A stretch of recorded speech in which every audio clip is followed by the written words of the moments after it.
welcome back to the channel. So I have a lot to go over today. I haven't really checked out the bees in probably a month and a half to 2 months. So today we gotta winterize the bees.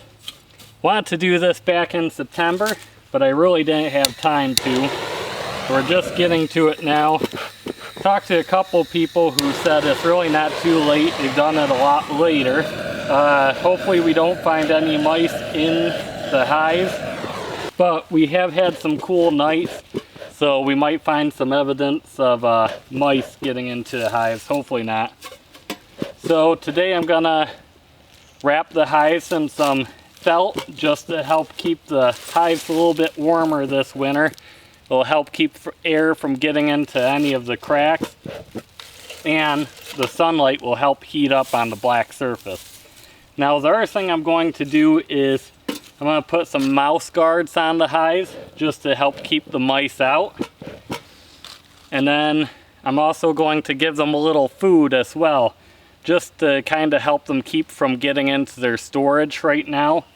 And I'll give them a little food over the winter too, to just make sure they're all set. So let's get to it. Okay, so I figured people would have the most questions about this hive. So if you already know, this hive is the wall hive. It's the hive I rescued out of my neighbor's wall. So I figured we'll start with that one today. That may be the most concerning. I don't hear a lot of noise yet. Alright, I hear some humming, so there are a decent amount of bees in there. Now they'll probably be very agitated today because it is right before winter. It's very late in the season and slightly overcast. Now it is a very warm October day. It's about, I don't know, 74, 76 degrees or so. So it's quite warm for this time of year. That should help. Now in my last video, I treated all these hives for mites. So what I never pulled because I haven't had time is the Apiguard strips. So these are strips to treat for varroa mite. Normally you pull them after 2 weeks. Some people I heard, they said just leave them in. Why take them out? So they've been in there for a month and a half, 2 months now. I think they're pretty well spent. It's also an alarming lack of bees. So this one doesn't look too promising. Doesn't look like they did make a new queen, but there are a decent amount of bees in the center there. So again, empty. This was all comb from the wall. There is a good bit of mold there. That means there's been moisture in the hive. They haven't been keeping it dry. And it's been quite wet lately, so that's not too surprising. Yep, old comb. So this is my first fall doing this. So from what I was looking up, it looks like around August, September, they kind of lay their winter bees.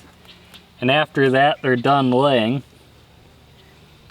So I'm not planning on finding any eggs or brood, but I am looking just in case.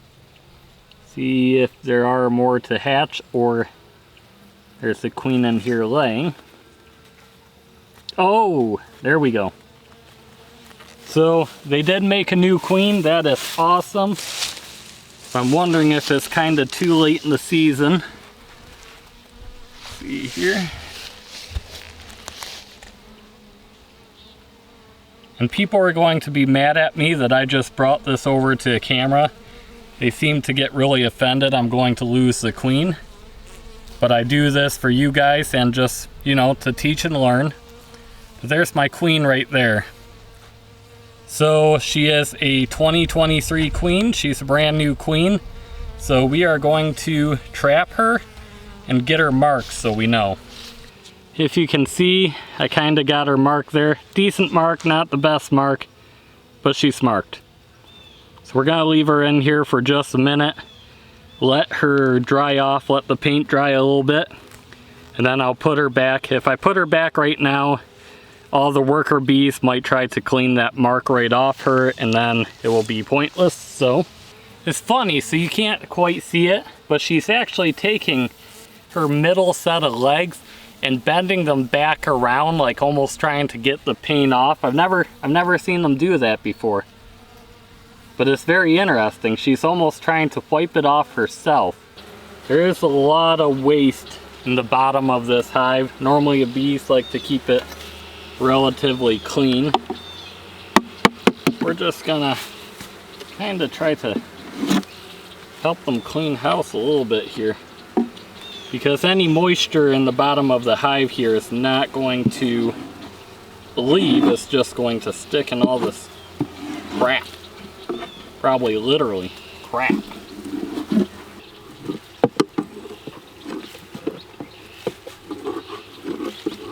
Yeah, this is right here. This is all holding a lot of moisture in. I'm just gonna try to scrape as much of that out as I can. Okay, so even though some of these have a tad bit of mold on it, which may harm the hive, I'm not sure. I'm gonna put them back in at least for now. Some mold right there. Just try and cut some of that out. Oh, this stuff is nasty. Extremely hard. Yeah, it's barely stuck there. Let's see here. Just gonna rip it. Just rip it. There we go. See how there's still rubber bands on here? They haven't even touched this comb to work it. But once they start, they'll actually take those rubber bands and chew them away. This one, they started doing a little work connecting it. It's like kind of wonky. But there's no mold on that one. Looks better. And it's upside down. Little bit of mold on the very bottom there.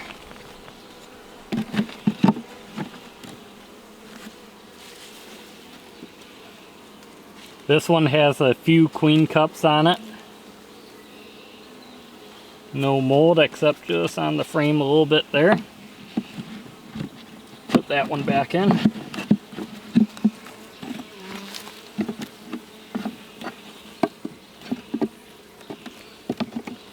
So this hive has the queen. That's a very good sign. Definitely some moisture in there, which having that reducer probably harmed them a little bit with the moisture, because it couldn't drain out. It was mostly on this side of it where it was blocked off that all that buildup was. Now this did, I'm sure, help them protect the hive from robber bees, which I'm sure they had plenty, but I'm going to leave it off this time and see if that doesn't help them with moisture, mostly going into winter here.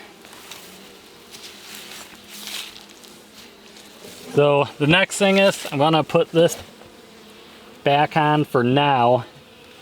I need to grab some foam board to finish winterizing my honeybees, and then I'll replace this board with some foam board for insulation. But I couldn't get any last night, so I'll have to do that at another time. So this is my black felt paper. It's roofing felt. I'm gonna wrap the hive with it. Just to kind of help give them a little bit more of a windbreak. All this should be sealed, each seam, but you never know. And the black will attract sunlight and help heat the hive. It'll kind of be like a little solar heater for the beehive. We're just gonna figure out a rough measurement here, and boy do I mean rough. Alright, that's a very rough measurement. My knife is gone. There's my knife. I use a utility knife because this stuff will gum up a pocket knife, and it's not fun to clean off, I know.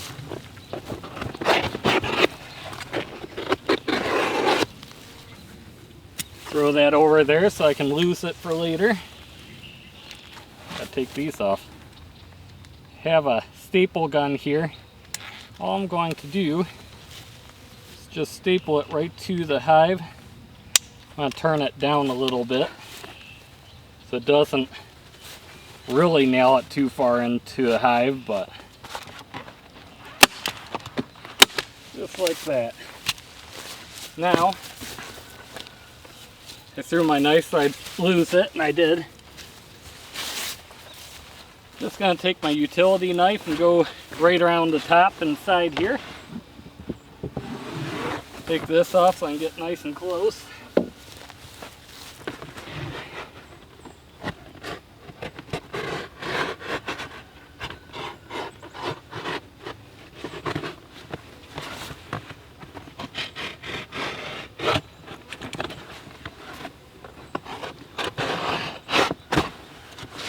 Alright, first layer, and this little bit here. There we go. Trim out the entrance and leave the rest of this. So this will just kind of give it a good patch of insulation right to the ground.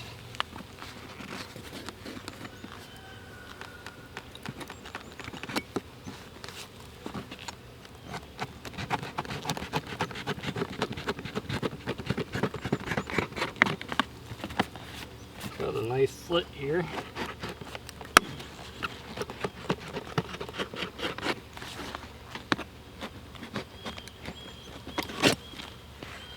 Oops, a daisy.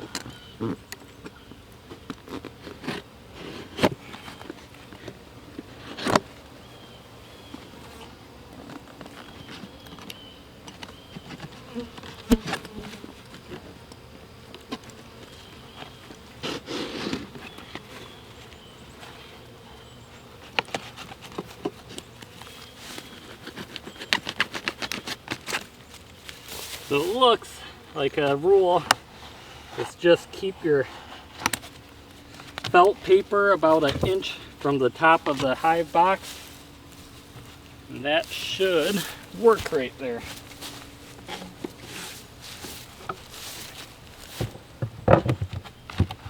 There we go. That's much better. Alright, this is 1/2 inch hardware cloth. This is what I'm using for a mouse guard.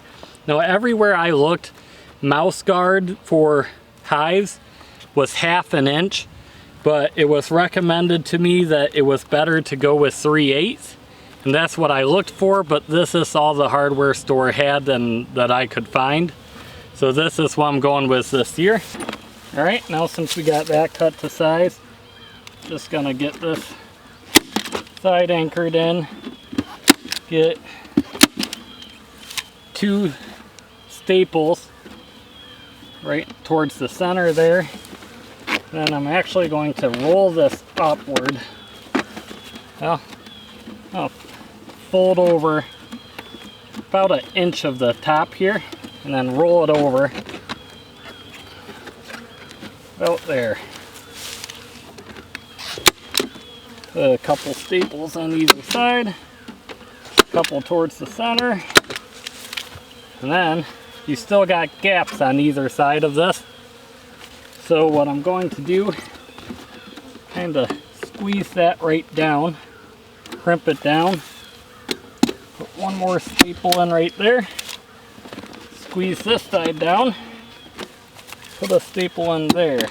It's not as convenient for them just to land on that platform, but I didn't really want a straight cut down with the hardware cloth, because if a mouse crawled up on here, it could go straight in. So I kind of bowed it around so there's really no straight passage in. A mouse is a lot like other animals, where if they can fit their head in a space, they can fit their body. And I'm pretty sure a mouse could, maybe a smaller mouse, but they could fit their head through this 1/2 inch hardware cloth. I put the mouse guard on all the way across. I didn't want to do that. I wanted to add the sugar water feeder. So this is, I just fill it like 3/4 the way full of sugar and fill it with nice warm water.